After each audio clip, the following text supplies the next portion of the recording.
Hello guys, my people, ndagusuje kandi nguhaye ikaze kuri Olivier Fernandez. Ndagushimiye wowe wihebeye football wese mu gukanda subscribe kuri YouTube channel Olivier Fernandez. Rezamire kaduhere amakuru yacu muri UEFA Champions League. Baraza kugaruka kuri uyu munsi tariki 7 z'ukwa 12 2021, imikino igiye ikomeye cyane ku mugabane w'Iburayi. Ikipe ya Paris Saint-Germain nyuma yuko inganyije na Rennes igitego kimwe kuri kimwe, kuri uyu munsi baraza kugaruka bakina na Club Brugge. N'ubundi muri ritsinda A, ikipe ya Leipzig iraza gukina na ikipe ya Manchester City. Muri ritsinda ikipe ya Manchester City irayoboye n'amanota 12, irakurikirwa na ikipe ya Paris Saint-Germain n'amanota 8, igakurikirwa na ikipe ya Leipzig, mu gihe ikipe ya Club Brugge iza ku mwanya wa nyuma. Reka twerekeza mu itsinda B, ikipe ya Porto iraza gukina na ikipe ya Atletico de Madrid. Umunsi ikipe ya Atletico Madrid irasabwa gutsinda ikipe ya Porto yo mu gihugu cya Portugal kugira ngo ibashe kwikarifiya muri kimwe cy'umunani kirangiza. Ikipe ya Liverpool iraza kubikina na AS Milan. Jurgen Klopp rwose araza kuba yerekeza mu gihugu cy'Ubutaliyani ajya gucakira n'abasore nka Olivier Giroud na Zlatan Ibrahimovic.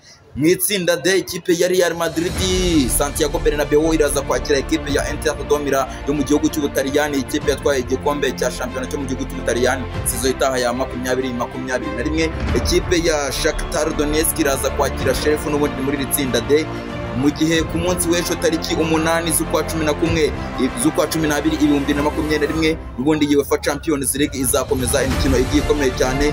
Mu itsinda E, ikipe ya Bayern Munich izakira FC Barcelona yo mu gihugu cya Espagne ya Xavi, ubwo bazamanukanya abasore nk'aba Ousmane Dembele baje ko bava mu mvune. Ikipe ya Benfica mu itsinda E n'ubundi izakira Dynamo Kiev. Ikipe ya Atalanta mu itsinda F izakira Villarreal. Manchester United Old Trafford yakire ikipe ya Young Boys. Ekipe ya Red Bull Salzburg izakira Sevilla, Wolfsburg yakire Lille. Ekipe ya Juventus Dortmund mu itsinda H izakira Malmo, mu gihe Zenit mu gihugu cy'Uburusiya izaba yakira ekipe ya Chelsea de Blues iheruka gutsindwa umukino na ekipe ya West Ham United ibitego 3-2, umwe mu mikino itari yoroshye muri English Premier League, dore ko umutoza Thomas Tuchel hari ibyo yagiye atangaza. Rezamire kaduhere mu gihugu cy'u Rwanda mu mikino yagiye iba tariki 4 z'ukwa 12 2021, aho ekipe ya AS Kigali yanganyanaga ekipe ya Musanze igitego kuri kimwe. Mukura iza gutsinda Etoile de l'Est ibitego 4-0.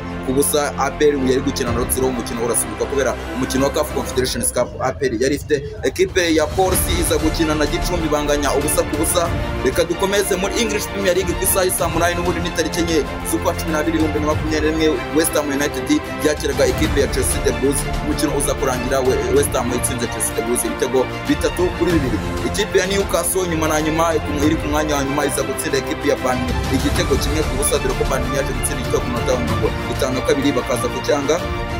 Ekipe ya Southampton iza gutsinda iza kunganya igitego kimwe kuri kimwe na Brighton and Hove Albion. Wolverhampton Wanderers yigira kara kajya ariko biza kurangira Liverpool ayitsinze igitego kimwe ku busa. Liverpool iza gusoza uwo mukino itsinze igitego kimwe ku busa, biza kuyihesha n'umwanya wa kabiri iva ku mwanya wa 4 yerekeza ku mwanya wa 2, dore ko Chelsea yari yaje kuba yatsinzwe na ekipe ya West Ham United ibitego 3-2. Manchester City iza gutsinda Watford ibitego 3-1. Man City iva ku mwanya wa 3 yerekeza ku mwanya wa mbere. Reka dukomereze mu gihugu cya Espagne ni La Liga. Santander Sevilla yaje gutsinda igitego kimwe ku busa ekipe ya Villarreal. FC Barcelona iza gutsindwa na Real Betis igitego kimwe ku busa. Atletico Madrid iza gutsindwa na Mallorca ibitego 2-1. Real Madrid kera kabaye ikomeza gushimangira yuko ishaka igikombe sizo 2022 itsinda ekipe ya Real Sociedad ibitego 2 ku busa. Reka dukomeze muri Coppa Italia Serie A, ekipe ya AS Milan iza gutsinda Fiorentina ibitego 2 ku busa. AS Roma itsindwa na Inter ibitego 3 ku busa.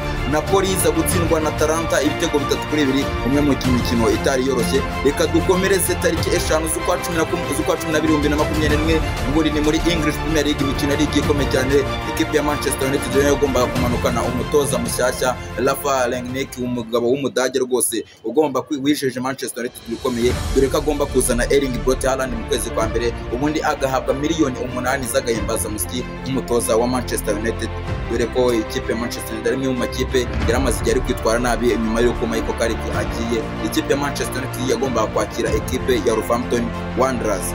Manchester United na Wolverhampton Wanderers, umwe mu mikino itari yoroshye cyane. Igitego cya mbere cyaje kuboneka ku munota 75 gitsinzwe na Fred umunyabrazil aza guhesha Manchester United intsinzi kuri uyu mugoroba. Ekipe ya Arsenal yaza gukira ku munsi w'ejo tariki tariki 6 z'ukwezi kwa 12 2021 ikipe ya Arsenal iza gutsindwa na Everton ibitego 2-1. Igitego cya mbere cyaje kuboneka ku ruhande rwa ikipe ya Arsenal afite imiza kurangira Arsenal yabonye igitego kimwe dore ko bari babanje kwanga ibitego 2 bya ikipe ya Everton.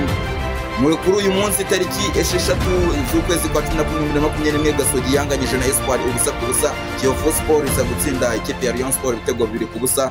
Marine Gisenyi iza gutsindwa na Bugesera ibitego 6-2. Muri English Premier League Leeds yanganyije na Brentford ibitego 3-2. Tottenham Hotspur itsinda Norwich ibitego 3-0. Aston Villa iza gutsinda Leicester City ibitego 2-1. Steven Gerrard akomeza kwerekana kamwe mu batoza beza bari muri English Premier League dore ko ahataniye igihembo cy'ukwezi ahataniye na Pep Guardiola ndetse na Jurgen Klopp wa ikipe ya Liverpool. Muri La Liga n'ubundi ku munsi wo ku cyumweru Rayo Vallecano yatsinze Espanyol igitego 1-0. Elche iza gutsinda Cadiz ibitego 3-1. Levante inganya na Osasuna ubusa ku busa. Ikipe ya Celta Vigo iza gutsinda Valencia iza gutsindwa na Valencia ibitego 2-1.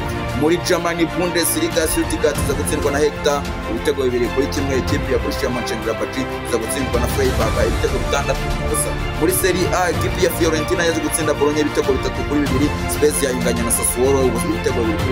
Venezia itsindwa na Hellas Verona ibitego 4-3. Ikipe ya Lazio Roma yabonye igitego iza gutsinda Sampdoria ibitego 3-1. Ikipe ya Juventus yaje gutsinda Genoa ibitego 2-0 rwose. Abasore nka Paul Dybala baza kwigaragaza kuri mukino. Mu gihugu cy'Ubufaransa Ligue ikipe ya Stade Rennais itsinda Saint-Etienne ibitego 5-0. Ikipe ya AS Monaco itsinda 4-0. Nantes ikipe ya Nantes itsinda Lyon igitego 1-0. Montpellier itsinda Clermont 63 igitego 1-0. Stade Rennais itsinda Angers ibitego 2-0. Ikipe ya Wolfsburg itsinda ibitego 3-2. Niyo mikino yaje kuba muri iyi weekend. Rezami ndagushimiye wowe isemo gukurikirana amakuru kuri YouTube channel Olivier Fernandez. Nituze gucika umukino uza guhuza ekipe ya Porto na ekipe ya Liverpool. Ekipe ya Porto na ekipe ya Atletico Madrid muri UEFA Champions League. Rezami ndagushimiye kandi subscribe kugira ngo ubashe kubona sport update. Ni Olivier Fernandez. See you, turabakunda.